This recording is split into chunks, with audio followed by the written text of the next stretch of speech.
Hallelujah. ನಮ್ಮ ಕರ್ತನಾದ ಯೇಸು ಕ್ರಿಸ್ತನ ನಾಮದಲ್ಲಿ ನಿಮ್ಮೆಲ್ಲರಿಗೂ ಶುಭಗಳು. ಹೇಗಿದ್ದೀರಿ? ಕಳೆದ ರಾತ್ರಿ ಪ್ರಶಾಂತವಾಗಿ ನಿದ್ರೆ ಮಾಡಿದ್ದೀರಾ? ಬೆಳಗ್ಗೆ ಬೇಗ ಎದ್ದು ಕರ್ತನನ್ನು ಸ್ತುತಿಸುತ್ತಾ ಇದ್ದೀರಾ? ಶಿಲುಬೆಯ ಕುರಿತು ಧ್ಯಾನಿಸ್ತಾ ಇದ್ದೀರಾ? ಆತನ ಪ್ರೀತಿಯನ್ನು ಗುರುತಿಸುತ್ತಾ ಇದ್ದೀರಾ? ಆತನ ಸಹಾಯ ಕೋರಿಕೊಳ್ಳುತ್ತಾ ಇದ್ದೀರಾ? ನಾನಂತೂ ಕೇಳ್ತಾ ಇದ್ದೇನೆ, ನೀವು ಹೇಳಿದ್ರೂ ನನಗೆ ಕೇಳಿಸೋದಿಲ್ವಲ್ಲ. ಅದಕ್ಕೆ ಲೈವ್ ಚಾಟ್ನಲ್ಲಿ ಬಂದು ನೀವು ಪ್ರತಿಸ್ಪಂದಿಸುವುದಾದರೆ ನಿಮಗೋಸ್ಕರ ಕರ್ತನನ್ನು ಸ್ತುತಿಸಿ ಪ್ರಾರ್ಥಿಸುವುದಕ್ಕಾಗಿ ಅವಕಾಶ ಕಲ್ಪಿಸಿದವರಾಗಿರ್ತೀರಿ. ಅಷ್ಟೇ ಅಲ್ಲ, 8939731313 ನಂಬರ್ ನಿಮಗೋಸ್ಕರವೇ ಅಂತ ಪ್ರತ್ಯೇಕವಾಗಿ ಏರ್ಪಡಿಸಿಟ್ಟಿದ್ದೇವೆ. ಒಂದು ಟೆಕ್ಸ್ಟ್ ಆಗಲಿ, ಇಲ್ಲವೇ ವಾಯ್ಸ್ ಮೆಸೇಜ್ ಆಗಲಿ, ಫೋನ್ ಮಾಡಿದ್ರೆ ಎತ್ತಲಿಕ್ಕಾಗಲ್ಲ. ಅದಕ್ಕೆ ಇವುಗಳನ್ನು ಕಳಿಸಿಕೊಡಿ. ನಿಮ್ಮ ಅಭಿಪ್ರಾಯ, ನೀವು ಹೊಂದುತ್ತಿರುವ ಮೇಲ್ಗಳ ಕುರಿತಾಗಿ ನಿಮ್ಮ ಪ್ರಾರ್ಥನಾ ಮನವಿ ಕೂಡ ತಿಳಿಯಪಡಿಸಿ. ನೀವು ಇತರ ದೇಶದಿಂದಲೂ ಸಹ ವೀಕ್ಷಿಸುವುದಾದರೆ ಇದೇ ನಂಬರಿಗೆ ನಿಮ್ಮ ವಾಯ್ಸ್ ಮೆಸೇಜ್ ಅನ್ನು, ಟೆಕ್ಸ್ಟ್ ಅನ್ನು ಕಳಿಸಿಕೊಡಿ. ನಿಮ್ಮೆಲ್ಲರಿಗೋಸ್ಕರ ನಾವು ಪ್ರಾರ್ಥಿಸ್ತಾ ಇದ್ದೇವೆ, ಒಂದು ಜವಾಬ್ದಾರಿಯುತವಾಗಿ. ಎಷ್ಟೋ ಭಾರದಿಂದ ನೀವು ಆಧ್ಯಾತ್ಮಿಕವಾಗಿ ಅಭಿವೃದ್ಧಿಯಾಗಬೇಕೆಂದು ಪ್ರತಿದಿನ ನಾವು ಪ್ರಾರ್ಥನೆ ಮಾಡ್ತಾ ಇದ್ದೇವೆ. ಮಾತ್ರವಲ್ಲ, ಈ ರೀತಿ ಅನುದಿನದ ಧ್ಯಾನದ ಮೂಲಕ ಪ್ರತಿದಿನ ನಿಮ್ಮೆಲ್ಲರಿಗೆ ವಾಕ್ಯ ತಲುಪಿಸುತ್ತಿದ್ದೇವೆ. ಬನ್ನಿ ಪ್ರಾರ್ಥಿಸೋಣ. ಪರಿಶುದ್ಧ ದೇವರೇ, ನಿಮಗೆ ವಂದನೆಗಳು. ಮತ್ತೊಮ್ಮೆ ಈ ದಿನ ಶಿಲುಬೆ ಮೇಲೆ ನೀವು ಮಾತಾಡಿರುವ ಮತ್ತೊಂದು ಮಾತನ್ನು ಧ್ಯಾನಿಸುತ್ತಾ ಇರುವಾಗ ನಮ್ಮ ಹೃದಯಗಳು ಸ್ಪಂದಿಸುವ ಹಾಗೆ ಪರಿಶುದ್ಧಾತ್ಮನನ್ನು ಸುರಿಯ ಮಾಡಿರೆಂದು ಕ್ರಿಸ್ತನ ನಾಮದಲ್ಲಿ ಬೇಡುತ್ತೇನೆ ತಂದೆಯೇ, ಆಮೇನ್.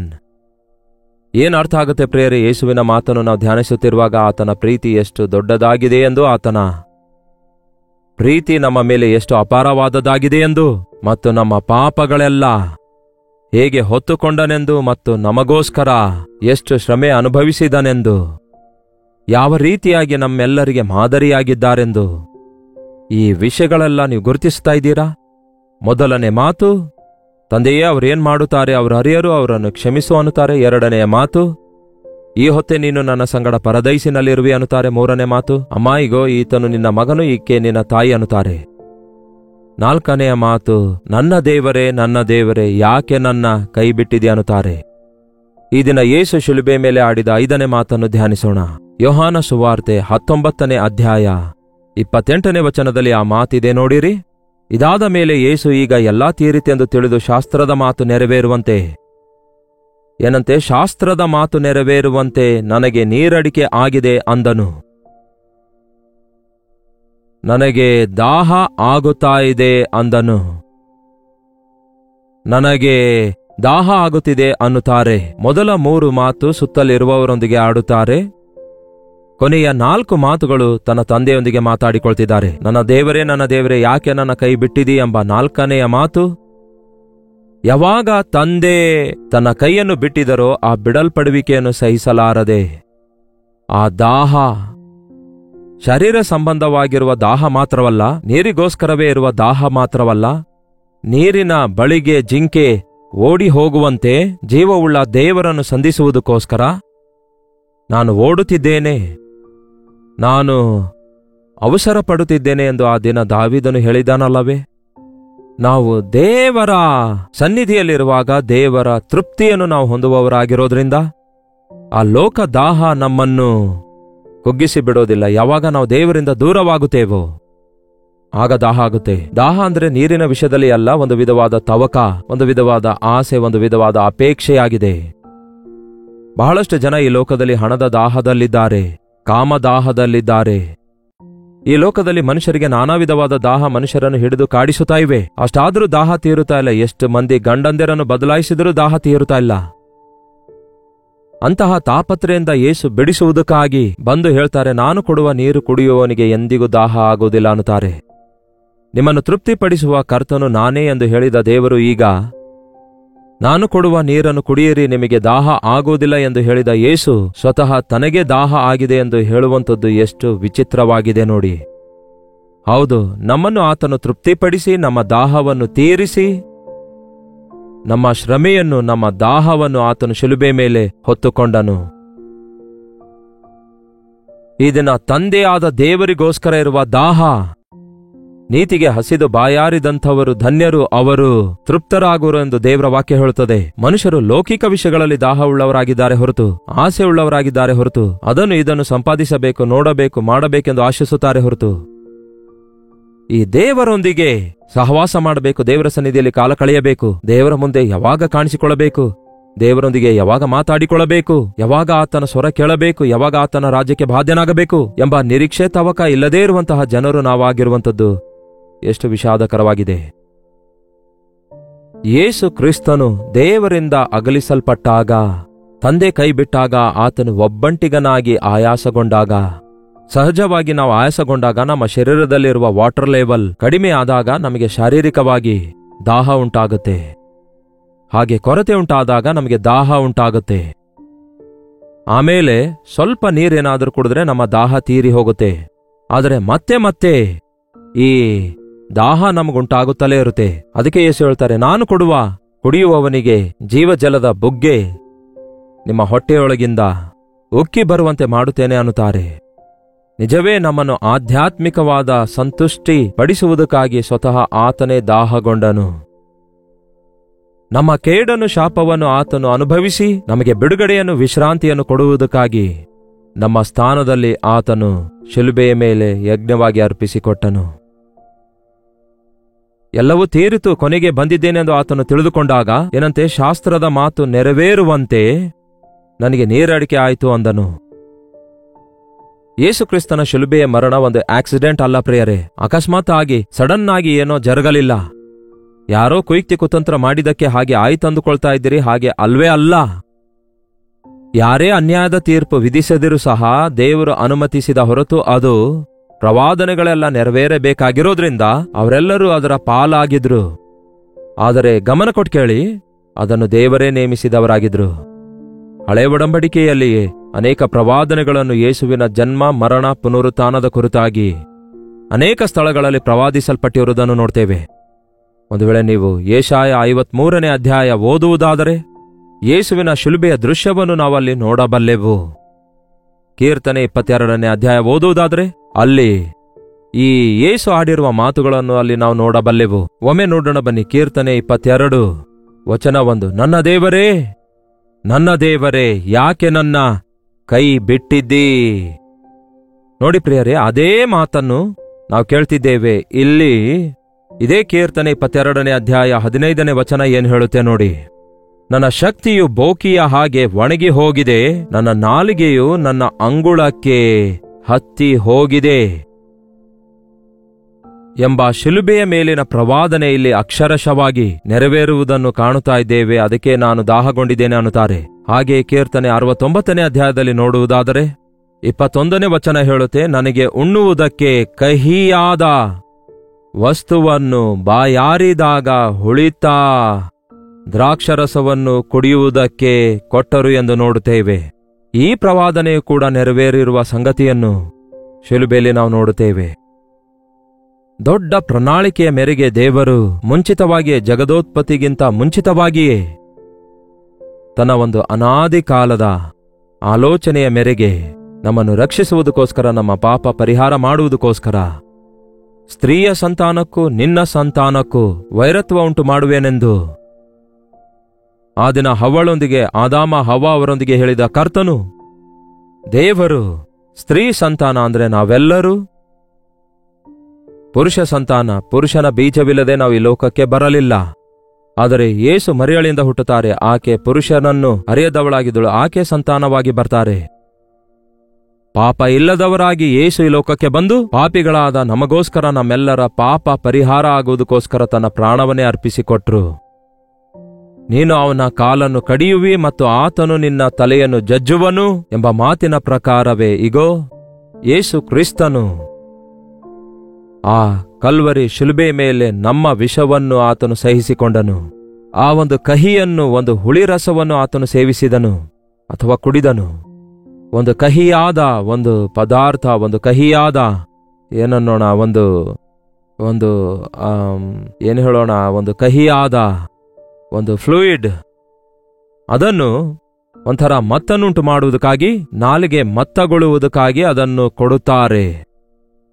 ನನಗೆ ನೀರಡಿಕೆ ಆಗಿದೆ ಅಂದಾಗ ಅಲ್ಲಿ ಒಬ್ಬನು ಗಮನಿಸುತ್ತಾನೆ. ಹುಳಿರಸ ತುಂಬಿದ ಗಡಿಗೆ ಇಟ್ಟಿರಲಾಗಿ ಅವರು ಸ್ಪಂಜನ್ನು ಹುಳಿರಸದಿಂದ ತುಂಬಿಸಿ ಹಿಸ್ಸೋಪ್ ಗಿಡದ ಕೋಲಿಗೆ ಸಿಕ್ಕಿಸಿ ಆತನ ಬಾಯಿಗೆ ಮುಟ್ಟಿಸಿದರು.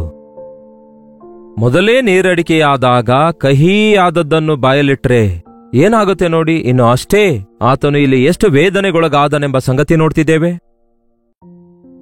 ಆತನು ನಮಗೋಸ್ಕರ ದಾಹವುಳ್ಳವನಾಗಿರೋದ್ರಿಂದ ನಮ್ಮ ದಾಹವನ್ನೆಲ್ಲ ತೀರಿಸಿದವನಾದನು. ಬಾಯಾರಿದ ಸಕಲ ಜನರೇ ನೀರಿನ ಬಳಿಗೆ ಬನ್ನಿರಿ, ಹಣವಿಲ್ಲದವನು ಸಹ ಬಂದು ಕೊಂಡುಕೊಳ್ಳಲಿ, ನೀ ಸಂತೃಪ್ತರಾಗಿರಿ ಎಂದು ದೇವರ ವಾಕ್ಯ ಹೇಳುತ್ತದಲ್ಲವೇ? ಒಮ್ಮೆ ಆ ವಚನ ನೋಡೋಣ. ಯೆಶಾಯನ ಪುಸ್ತಕ 25ನೇ ಅಧ್ಯಾಯ ವಚನ 1ರಿಂದ. ಎಲೈ ಬಾಯಾರಿದ ಸಕಲ ಜನರೇ ನೀರಿನ ಬಳಿಗೆ ಬನ್ನಿರಿ, ಹಣವಿಲ್ಲದವನು ಸಹ ಬರಲಿ, ಬನ್ನಿರಿ ಕೊಂಡುಕೊಳ್ಳಿರಿ, ಉಣ್ಣಿರಿ, ಬಂದು ದ್ರಾಕ್ಷರಸವನ್ನು ಹಾಲನ್ನು ಹಣ ಕೊಡದೆ ಕ್ರಯವಿಲ್ಲದೆ ತೆಗೆದುಕೊಳ್ಳಿರಿ. ಏನಂತೆ? ಆತನು ಕೊಡುವಂತಹ ಜೀವಜಲ ಎಂಬ ನೀರು ಕೊಂಡುಕೊಳ್ಳಿರಿ ಅನ್ನುತ್ತಾರೆ. ಕೊಂಡುಕೊಳ್ಳಿರಿ ಅಂದ್ರೆ ದುಡ್ಡಿನಿಂದ ಅಲ್ಲ, ಆತನೇ ನಮ್ಮೆಲ್ಲರಿಗೋಸ್ಕರ ಖರೀದಿ ಮಾಡಿಟ್ಟಿದ್ದಾರೆ. ಬೆಳ್ಳಿ ಬಂಗಾರಗಳಂತಹ ವಸ್ತುಗಳಿಂದಲ್ಲ, ಅಂದರೆ ಬೆಳ್ಳಿಯಿಂದಲ್ಲ, ಬಂಗಾರದಿಂದಲ್ಲ, ತನ್ನ ಸ್ವಂತ ರಕ್ತವನ್ನು ಕೊಟ್ಟು ನಮ್ಮನ್ನು ವಿಮೋಚಿಸಿದ್ದಾರೆ. ನಮ್ಮ ದಾಹ ತೀರಿಸುವುದಕ್ಕೋಸ್ಕರ ತನ್ನ ರಕ್ತವನ್ನೇ ಆತನು ಸುರಿಸಿದ್ದಾರೆ ಎಂಬುದನ್ನು ನಾವು ಗುರುತಿಸುವುದಾದರೆ ಈ ದಿನ ಕ್ರಿಸ್ತನು ಕೊಡುವಂತಹ ಸಂತುಷ್ಟಿಯನ್ನು, ಸಂತೃಪ್ತಿಯನ್ನು ನಾವು ಅನುಭವಿಸಬಲ್ಲೆವು. ನನ್ನ ಯೇಸು ಎಷ್ಟು ಯಜ್ಞವಾಗಿ ಅರ್ಪಿಸಿಕೊಟ್ರು, ಎಷ್ಟು ತ್ಯಾಗವಾಗಿ ಅರ್ಪಿಸಿಕೊಟ್ರು ಎಂಬುದನ್ನು ನಾವು ಧ್ಯಾನಿಸುವುದಾದರೆ ಇಹಲೋಕದ ಆಸೆಗಳಿಂದ ನಮಗೆ ಬಿಡುಗಡೆ ದೊರಕುತ್ತದೆ. ಇನ್ನಷ್ಟು ಹೆಚ್ಚಾಗಿ ದೇವರ ಸನ್ನಿಧಿ ಹೊಂದಿಕೊಳ್ಳಬೇಕೆಂಬ ಒಂದು ತವಕ ನಮ್ಮೊಳಗುಂಟಾಗುತ್ತೆ. ನಮ್ಮ ಹೃದಯ ತೃಪ್ತಿಗೊಳಿಸುವಂಥದ್ದೇ ಆತನ ಮಾತಾಗಿದೆ. ಅದು ಜೀವಜಲದ ಬುಗ್ಗೆಯಾಗಿದೆ. ನನ್ನನ್ನು ನಂಬುವವನ ಹೊಟ್ಟೆಯೊಳಗಿಂದ ಜೀವಜಲದ ಬುಗ್ಗೆ ಉಕ್ಕಿ ಹರಿಯುವುದು ಎಂದು ಯೇಸು ಹೇಳಿದ್ದಾರೆ. ಈ ಲೋಕದಲ್ಲಿ ಪೈಪಲ್ಲಿರುವಂತಹ ನೀರು ಒಮ್ಮೆ ನಿಂತು ಹೋಗಬಹುದು. ಬೋರೊಳಗಡೆ ನೀರು ಬರೋದಿಲ್ಲ. ಲೋಕದಲ್ಲಿ ನೀರಿನ ಕೊರತೆ ದಿನೇ ದಿನೇ ಎಷ್ಟೋ ಅಧಿಕವಾಗುವುದನ್ನು ಕಾಣ್ತಿದ್ದೇವೆ. ಆದರೆ ನಾನು ಕೊಡುವ ನೀರು ಜೀವಜಲದ ಬುಗ್ಗೆಯಾಗಿದೆ ಅನ್ನುತ್ತಾರೆ. ಇಟ್ಸ್ ಲೈಕ್ ವರತೆ, ಫೌಂಟೇನ್. ಅದು ಉಕ್ಕಿ ಬರುತ್ತಲೇ ಇರುತ್ತೆ. ನೀವೆಂದೇ ಆಗಲಿ ಒಂದು ಫೌಂಟೇನ್ ಅನ್ನು ನೋಡುವುದಾದರೆ ಅಲ್ಲಿ ಬೋರ್ ಸುತ್ತಲೂ ಉಂಟಾದಂತಹ ಪಾಚೆ ಅಂಟಿಕೊಳ್ಳೋದಿಲ್ಲ, ಅಲ್ಲಿ ನಿಂತಿರುವ ನೀರಿರೋದಿಲ್ಲ.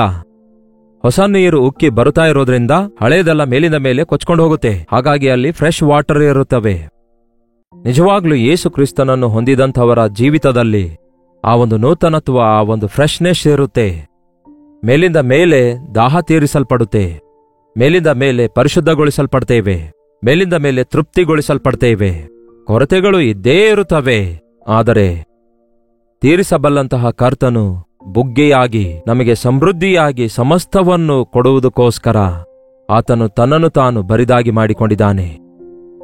ನಿಮಗೋಸ್ಕರ, ನನಗೋಸ್ಕರ, ನಮ್ಮೆಲ್ಲರ ಪಾಪಗಳಿಗೋಸ್ಕರ ಆತನು ಶಿಲುಬೆ ಮೇಲೆ ಶ್ರಮೆ ಹೊಂದಿದವನಾಗಿದ್ದಾನೆಂದು, ನಮ್ಮ ಶಿಕ್ಷೆಯನ್ನೆಲ್ಲ ಆತನು ಅನುಭವಿಸಿದ್ದಾರೆಂದು, ನಮ್ಮ ಮೇಲೆ ಬರಲಿಕ್ಕಿದ್ದ ನಿಂದೆ ಅವಮಾನವನ್ನು ಅನುಭವಿಸಿದ್ದಾರೆಂದು, ತಂದೆಯಿಂದ ಬಿಡಿಸಲ್ಪಟ್ಟಿದ್ದಾರೆಂದು ಒಬ್ಬಂಟಿಗನಾಗಿ ನಮ್ಮ ಪಾಪಗಳಿಗೋಸ್ಕರ ಪ್ರಾಯಶ್ಚಿತ್ತ ಮಾಡುವುದಕ್ಕೋಸ್ಕರ ಆತನು ಜಜ್ಜಲ್ಪಟ್ಟಿದ್ದಾನೆ ಎಂದು ನಾವು ನಂಬುವುದಾದರೆ ಇಷ್ಟೊಂದು ಪ್ರೀತಿಸಿದ ಯೇಸುವಿಗೆ ನಮ್ಮ ಜೀವಿತಗಳನ್ನೇ ನಾವು ಅರ್ಪಿಸಿಕೊಡುವವರಾಗಿರ್ತೇವೆ. ದೇವರ ಕೈಗೆ ನಮ್ಮನ್ನು ನಾವು ಒಪ್ಪಿಸಿಕೊಡುವಾಗ ಈ ದಿನ ನಿಮ್ಮ ಹಸಿವೆ ತೀರಿಸುವಾತನು, ನಿಮ್ಮ ಕಣ್ಣೀರು ಒರೆಸುವಾತನು, ನಿಮ್ಮ ದಾಹ ತೀರಿಸುವಾತನು, ನಿಮ್ಮನ್ನು ಪರಲೋಕ ರಾಜ್ಯಕ್ಕೋಸ್ಕರ ಆತನು ಸಿದ್ಧಪಡಿಸುತ್ತಿದ್ದಾರೆಂದು ಗುರುತಿಸಬೇಕು. ನರಕದಲ್ಲಿ ಅಗ್ನಿ ಆರುವುದಿಲ್ಲ, ಅಲ್ಲಿನ ಹುಳಗಳು ಸಾಯುವುದಿಲ್ಲ. ಐಶ್ವರ್ಯವಂತ ಲಾಜರನ ಕಥೆಯಲ್ಲಿ ಐಶ್ವರ್ಯವಂತನು ನರಕದೊಳಗೆ ಬಿದ್ದಾಗ ಅಲ್ಲಿ ಯಾತನೆ ಪಡುತ್ತಾ ಪರದೈಸಿನಲ್ಲಿ ಅಬ್ರಹಾಮನ ಎದೆಗೆ ಹೊರಗಿರುವ ಲಾಜರನಿಗೆ ನೋಡಿ, ತಂದೆಯಾದ ಅಬ್ರಹಾಮನೇ, ಲಾಜರನಿಗೆ ಕಳುಹಿಸಿ ತನ್ನ ಕಿರುಬೆರಳಿನಿಂದ ಒಂದು ಹನಿ ನೀರನ್ನು ನನ್ನ ನಾಲಿಗೆಗೆ ಅಂಟಿಸುವಂತೆ ಹೇಳುವಿಯಾ ಎಂದು ಕೇಳುತ್ತಾನೆ. ಒಂದು ಹನಿ ನೀರು ಕೂಡ ದೊರಕಲಾರದ ಸ್ಥಳ ಆ ನರಕವಾಗಿದೆ. ದಾಹ ದಾಹ ದಾಹ ದಾಹ ಎಂದು ಒದ್ದಾಡಬೇಕಾಗುತ್ತೆ. ಜೀವಜಲ ಆಗಿರುವ ಕರ್ತನನ್ನು ಬಿಟ್ಟು ಬಿಟ್ಟು ಲೌಕಿಕ ಕಾರ್ಯಗಳಿಂದ ತಮ್ಮ ದಾಹ ತೀರಿಸಿಕೊಳ್ಳಲು ಇಚ್ಛಿಸುವವರಿಗೆ ನಿರಂತರವಾದ ದಾಹ ಇದ್ದೇ ಇರುತ್ತೆ. ಆದರೆ ಕರ್ತನು ಕೊಡುವ ಜೀವಜಲವನ್ನು ಸೇವಿಸಿದಂಥವನು ಪರಲೋಕ ರಾಜ್ಯದೊಳಗೆ ಸೇರಿದಾಗ ಅಲ್ಲಿ ಯಾವ ಹಸಿವೆ ಇರೋದಿಲ್ಲ, ಅಲ್ಲಿ ನೀರಡಿಕೆ ಇರೋದಿಲ್ಲ, ಅಲ್ಲಿ ಯಾವ ಬಾಧೆ ಇರೋದಿಲ್ಲ, ದುಃಖ ಇರೋದಿಲ್ಲ. ದಾಹ ದಾಹ ಎಂದು ಒದ್ದಾಡುವಂತಹ ನರಕ ಶಿಕ್ಷೆಯನ್ನು ಯೇಸು ಶಿಲುಬೆಯ ಮೇಲೆ ಅನುಭವಿಸಿ ನಮ್ಮ ದಾಹವನ್ನೆಲ್ಲ ತೀರಿಸಿ ಇನ್ನೆಂದಿಗೂ ನಮಗೆ ದಾಹವಾಗದಂತೆ, ಹಸುವೆಯೇ ಆಗದಂತೆ ಇರುವ ಪರಲೋಕ ರಾಜ್ಯಕ್ಕೆ ವಾರಸುದಾರರನ್ನಾಗಿ ಮಾಡಲು ಶಿಲುಬೆಯ ಮೇಲೆ ತನ್ನ ಪ್ರಾಣವನ್ನೇ ಅರ್ಪಿಸಿದ್ದಾರೆ. ಧ್ಯಾನಿಸೋಣ, ಆತನ ಶಿಲುಬೆಯನ್ನು ಪ್ರೀತಿಸೋಣ, ಯೇಸುವನ್ನು ಸಮರ್ಪಿಸಿಕೊಳ್ಳೋಣ ನಮ್ಮ ಜೀವಿತವನ್ನು. ಬನ್ನಿ ಪ್ರಾರ್ಥಿಸೋಣ. ಪರಿಶುದ್ಧ ದೇವರೇ, ನಿಮಗೆ ವಂದನೆಗಳು. ಲೋಕ ಸಂಬಂಧವಾದ ಪ್ರತಿ ವಿಧವಾದ ದಾಹದಿಂದ ನಮ್ಮನ್ನು ಬಿಡಿಸುವುದಕ್ಕಾಗಿ, ಸಂತುಷ್ಟ ಸಹಿತವಾದ ಜೀವಿತ ನಮ್ಮೆಲ್ಲರಿಗೂ ಅನುಗ್ರಹಿಸುವುದಕ್ಕಾಗಿ, ಶಾಶ್ವತವಾದ ಪರಲೋಕ ರಾಜ್ಯಕ್ಕೆ ನಮ್ಮನ್ನು ಬಾಧ್ಯರನ್ನಾಗಿ ಮಾಡುವುದಕ್ಕಾಗಿ, ನಮ್ಮ ನರಕ ಯಾತನೆಯನ್ನು, ನರಕ ಶಿಕ್ಷೆಯನ್ನು ನೀವು ಅನುಭವಿಸಿ, ಅಗ್ನಿ ಆರದಂತಹ, ಹುಳುಗಳು ಸಾಯದಂತಹ ಭಯಂಕರವಾದ ಅಗ್ನಿಗಂಧಕಗಳ ಕೆರೆಯೊಳಗಿಂದ ನಮ್ಮನ್ನು ಬಿಡಿಸುವುದಕ್ಕಾಗಿ, ನಮಗೋಸ್ಕರ ಶಿಲುಬೆಯ ಮೇಲೆ ದಾಹಗೊಂಡ ಕರ್ತನೇ, ಕಹಿ ಅನುಭವ ಹೊಂದಿರುವ ದೇವರೇ, ವೇದನೆಗೊಂಡಂತಹ ಯೇಸುವೇ, ನೀವು ಮಾಡಿರುವ ಯಜ್ಞೆಯಲ್ಲಿ ನಂಬಿಕೆ ಇಡುವಂತೆ ನಮ್ಮ ಜೀವಿತ ನಿಮಗೆ ಅರ್ಪಿಸಿಕೊಡುವಂತೆ ನಮ್ಮ ಪ್ರತಿಯೊಬ್ಬರಿಗೂ ಸಹಾಯ ಮಾಡಿರಿ. ಆ ದಾಹದಿಂದ ಒದ್ದಾಡುವ ನಿತ್ಯ ನರಕಕ್ಕೆ ಹೋಗದಂತೆ, ಹಸುವೆ ನೀರಡಿಕೆ ಇಲ್ಲದಂತಹ ಆ ಪರಲೋಕ ರಾಜ್ಯಕ್ಕೆ ಬಾಧ್ಯರಾಗುವಂತೆ ನಮ್ಮ ಪ್ರತಿಯೊಬ್ಬರಿಗೂ ಸಹಾಯ ಮಾಡಿರೆಂದು ಕ್ರಿಸ್ತನ ನಾಮದಲ್ಲಿ ಬೇಡುತ್ತೇನೆ ತಂದೆಯೇ, ಆಮೇನ್. ನಮ್ಮ ತಂದೆಯಾದ ದೇವರ ಪ್ರೀತಿಯು, ಮಗನಾಗಿರುವ ಕ್ರಿಸ್ತನ ಕೃಪೆಯು, ಆದರಣೆ ಕರ್ತನಾದ ಪರಿಶುದ್ಧಾತ್ಮನ ಸಹವಾಸವು ಕೂಡಿ ಬಂದಿರುವ ನಮ್ಮೆಲ್ಲರ ಸಂಗಡ ಇಂದಿಗೂ ಸದಾಕಾಲಕ್ಕೂ ನೆಲೆಯಾಗಿರಲಿ. ಆಮೇನ್. ದೇವರಿಗೆ ಸ್ತೋತ್ರ. ನಿಮ್ಮ ಪ್ರಾರ್ಥನಾ ಮನವಿ 8939731313 ನಂಬರ್ಗೆ ಒಂದು ಟೆಕ್ಸ್ಟ್ ಇಲ್ಲವೇ ವಾಯ್ಸ್ ಮೆಸೇಜ್ ಮುಖಾಂತರ ವಾಟ್ಸ್ಆಪ್ ಕಳಿಸಿಕೊಡಿರಿ. ನಿಮ್ಮೆಲ್ಲರಿಗೋಸ್ಕರ ನಾವು ತಪ್ಪದೆ ಪ್ರಾರ್ಥಿಸುತ್ತಿದ್ದೇವೆ. ಡಾಕ್ಟರ್ ಜೈಪಾಲ್ ಕನ್ನಡ ಯೂಟ್ಯೂಬ್ ಚಾನಲ್ಗೆ ಸಬ್ಸ್ಕ್ರೈಬ್ ಮಾಡಿಕೊಳ್ಳಿರಿ. ಲೈವ್ ಚಾಟ್ಗೆ ಬಂದು ನಿಮ್ಮ ಹೆಸರು, ಊರು ಟೈಪ್ ಮಾಡುವುದನ್ನು ಮರೆಯಬೇಡಿ. ಕರ್ತನ ಚಿತ್ತವಿರುವುದಾದ್ರೆ ಮತ್ತೆ ನಾಳೆ ಇದೇ ಸಮಯದಲ್ಲಿ ಇದೇ ಅನುದಿನದ ಧ್ಯಾನ ದೇವರ ಮಹಾಕೃಪೆಯಿಂದ ಎಷ್ಟೋ ಪ್ರಯಾಸ ಪಟ್ಟವರಾಗಿ ನಾವು ನಿಮಗೋಸ್ಕರವೇ ಎಂದು ಪ್ರಸಾರ ಮಾಡುತ್ತಾ ಇರುವಾಗ ದಯವಿಟ್ಟು ಇದರ ಕುರಿತು ಅನೇಕರಿಗೆ, ನಿಮ್ಮ ಆಪ್ತರೆಲ್ಲರಿಗೆ ಪ್ರೋತ್ಸಾಹಿಸಿ ತಿಳಿಯಪಡಿಸಿರಿ. ಅವರೆಲ್ಲರಿಗೆ ಆಶೀರ್ವಾದಕರವಾಗಿರಿ. ಅಲ್ಲಿಯವರೆಗೂ ದೇವರ ಮಹಾಕೃಪೆ ನಿಮ್ಮೆಲ್ಲರೊಂದಿಗಿರಲಿ.